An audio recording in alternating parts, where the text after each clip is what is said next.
વિસાવદરથી મારી સાથે સંવાદદાતા અમાર બખાઈ પણ જોડાયેલા છે। અમાર, વિસાવદરમાં હાલ મતગણતરી કેન્દ્ર બહાર કેવો માહોલ આપ જોઈ રહ્યા છો? ચોક્કસથી પંકજ, જે રીતે મતગણતરી હવે ચોક્કસ સમયમાં શરૂ થવા જઈ રહી છે અને તમામ જે ઉમેદવારો છે તે હાલ મતગણતરી સ્થળ પર આવી રહ્યા છે। ખાસ કરીને 87 વિસાવદર વિધાનસભા બેઠક કે જે બહુ ચર્ચિત બેઠક છે અને તેનું પરિણામ હવે ચોક્કસ સમયમાં જાહેર થવાનું છે, જેને લઈને ચુસ્ત પોલીસ બંદોબસ્ત છે। જે ઉમેદવારો છે તેમના ટેકેદારો પણ અહીં ઉપસ્થિત છે અને ચુસ્ત પોલીસ બંદોબસ્ત છે તે હાલ અહીં ગોઠવી દેવામાં આવ્યો છે। જુનાગઢની જે કૃષિ યુનિવર્સિટી છે ત્યાંના ઇજનેરી કોલેજ ખાતે હાલ મતગણતરી રાખવામાં આવી છે, જેમાં પ્રથમ છે તે 8 કલાકે મતગણતરી શરૂ થશે, ત્યારે બેલેટ પેપરથી છે તે આ ગણતરી થવાની છે અને બાદમાં 294 બૂથ 14 ટેબલ પર 21 રાઉન્ડ મારફત છે તે આ ગણતરી થશે। બીજી તરફ સમગ્ર પ્રક્રિયાનું સીસીટીવી કેમેરા થકી મોનિટરિંગ કરવામાં આવશે અને જેમાં 60 થી વધુનો જે સ્ટાફ છે તે હાલ ફરજ બજાવશે। 21 રાઉન્ડની અંદર આ ગણતરી છે તે થવાની છે। અતિ મહત્વપૂર્ણ જે કહી શકાય કે જે રીતે જે રિઝલ્ટ આવશે અને બાદમાં તમામ ઉમેદવારોનું ભાવિ છે તે નક્કી થશે। પંકજ જી, અમારે ખાસ કરીને 3 ત્રિપાખીઓ જંગ છે વિસાવદરમાં, પરંતુ આજે જ્યારે મતગણતરી થઈ રહી છે ત્યારે વિશ્લેષકોનું એવું અનુમાન છે કે બીજેપી અને આમ આદમી પાર્ટી આ બંને વચ્ચે મુખ્ય મુકાબલો વિસાવદરમાં છે। શું કારણ માનો છો તેના માટે?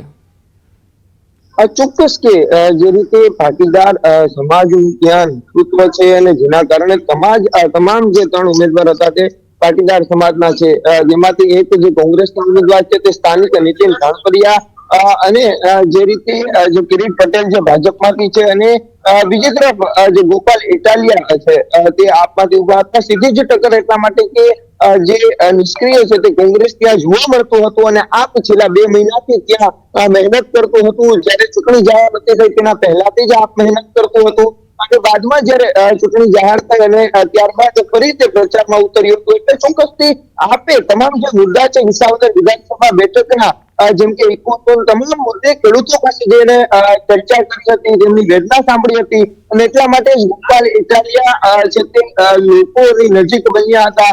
બીજી તરફ જે રીતે જે કિરીટ પટેલની વાત કરી તો કિરીટ પટેલ છેલ્લા 3 ટર્મથી જિલ્લા ભાજપ પ્રમુખ જુનાગઢના રહી ચૂક્યા છે અને હાલ સહકારીની અંદર પણ ચેરમેન છે। એટલે આ બંને સામે ટક્કર છે અને આ ટક્કરના કારણે જ આજે પરિણામ કહેવું બહુ મુશ્કેલ છે।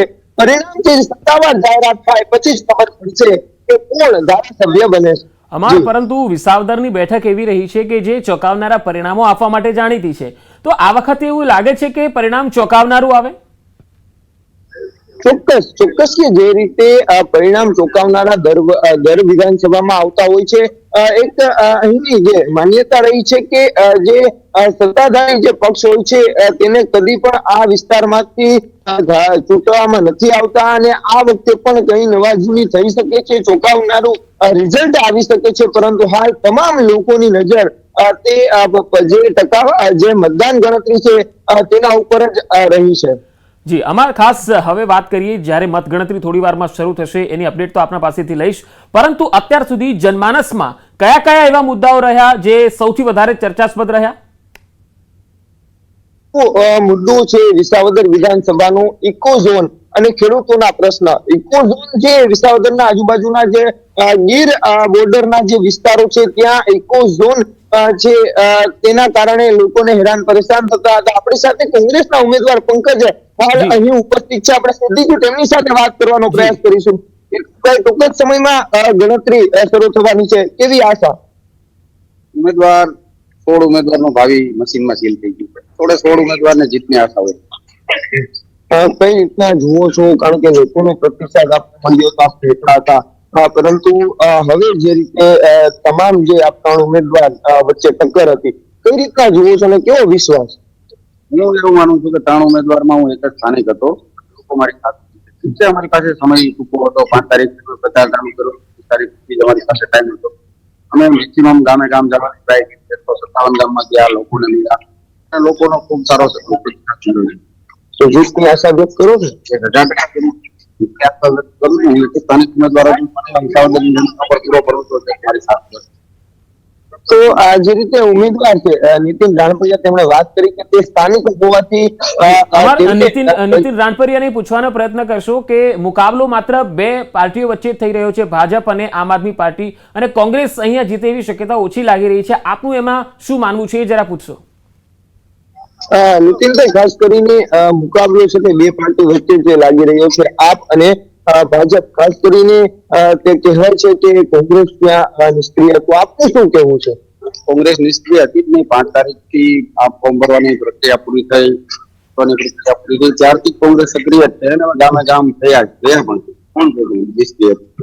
પેલા ધજા બેનર પતાકા નહોતા, એનો મતલબ એવો થોડો છે કે કોંગ્રેસ નિષ્ક્રિય હતી.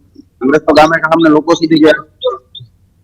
તો નીતિનભાઈ, ખાસ કરીને એવો આક્ષેપ પણ લાગ્યો હતો મતદાન પહેલા કે ભાજપ અને કોંગ્રેસ એક થઈ ગઈ છે, કારણ કે કોંગ્રેસ આ સીટ ઉપર જીતી શકી તેમ નથી, એટલે હવે ભાજપને જીતાડવાનો પ્રયાસ કર્યો છે, એવા પણ આક્ષેપો લાગ્યા હતા. આમ આદમી પાર્ટી છે એ ભાજપની બે ટીમ છે. 2017 ની ચૂંટણીમાં કોંગ્રેસ પાસે 77 ધારાસભ્યો હતા અને ખેડૂતો માટે જ લડતા. આજ આમ આદમી પાર્ટી 2022 એન્ટ્રી કરીને કોંગ્રેસને સાફ કરી દીધી. આ ચૂંટણીમાં પણ આમ આદમી પાર્ટી જ કોંગ્રેસના માટે આવી છે. આમ આદમી પાર્ટી છે એ ભાજપની બી ટીમ છે, લોકો જાણે. ચોક્કસ કે જે રીતે આમ આદમી પાર્ટી એ બે ટીમ છે ભાજપની, એવું તેમનું કહેવું છે. ને હાલ આ તમામ લોકોની નજર પંકજ પરિણામ ઉપર છે કે પરિણામ શું આવે છે, કારણ કે વિસ્તારનું પરિણામ હર વખતે ચોંકાવનારો આવતો હોય છે. જી, અમાર તમારી પાસે હજુ પણ નીતિન રાણપરિયા છે કે નીકળી ગયા છે? તે અંદર જવા માટે રવાના થયો. ઓકે. હવે અમાર બીજો ખાસ મુદ્દો એ છે કે ગોપાલ ઇટાલિયા જે ઝંઝાવાથી પ્રચાર કરતા જોવા મળ્યા હતા, કિરીટ પટેલ તેઓ પણ ભાજપના પ્રમુખ છે અને તેમની શાખ પણ અહીંયા દાવ પર છે. તો કોંગ્રેસના જે નેતા છે જેઓ કહી રહ્યા છે કે જીતીશું, પરંતુ મુદ્દાઓ જે છે એના આધારિત આપણે જોઈએ તો ગોપાલ ઇટાલિયા અને કિરીટ પટેલ આ બે જ પ્રચારમાં સૌથી વધારે ચર્ચામાં રહ્યા. નીતિન રાણપરિયા તો ક્યાંય જોવા જ નથી મળ્યા. ચોક્કસ પંકજ, જે રીતે 100%ની વાત છે કે લોકોનું પણ કહેવું હતું કે વિસાવદર વિધાનસભા બેઠક પર કોંગ્રેસ ક્યાંય નથી, તે ભાજપનું કામ કરે છે તેવા આક્ષેપો લાગ્યા હતા. એ જ મુદ્દો છે કે જે રીતે ગોપાલ ઇટાલિયા અને જે કિરીટ પટેલ આ બંને વચ્ચે જે સીધી ટક્કર છે તે જોવા મળતી હતી. ખાસ કરીને જે રીતે કિરીટ પટેલ એની શાખ પણ દાવ ઉપર છે એમ કહી શકાય, કારણ કે તેમને બીજી વખત છે તે આ વિસ્તારમાંથી ચૂંટણી લડવાનો મોકો આપ્યો હતો. પ્રથમ 2017 માં આપ્યો હતો ત્યારે તે હારી ગયા હતા હર્ષદ રીમટિયા સામે, ફરી તેમને મોકો આપ્યો છે.